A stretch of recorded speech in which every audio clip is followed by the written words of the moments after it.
How to post multiple photos on Instagram post. Hi guys, welcome back to our channel. Today I'll be showing you the ways on how you can post multiple photos on Instagram post. In order to do it, first of all, log in into your Instagram account. Once you're logged into your Instagram account, tap the plus icon which is located right at the bottom. After you tap the plus icon, in order to select multiple photos at one particular time, go ahead and select the square icon located in the bottom right hand side corner. Once you've done that, you'll be able to select the photos that you wish to add it to your Instagram post. So you can select up to 10 photos. So go ahead and select the photos. So as you can see, this has been selected as the number of 2 photos. So just simply go ahead and select the photo that you wish to add it, and if you're sure about it, then tap the next button.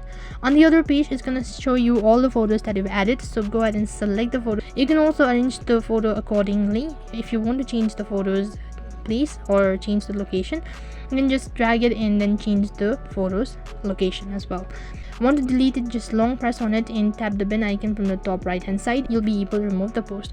If you're sure about it, then tap the next button, and now you can just go ahead and type in the captions, add location, tag people, get orders, boost, whatever. Once you're done with this, tap the share button, and as soon as you've done that, you've successfully added multiple photos on your Instagram post. So in this way, you can post multiple photos on Instagram post. That is all for this video. I hope the video was helpful. Make sure to like, share and subscribe to our channel. Thank you for watching. See you in our next video.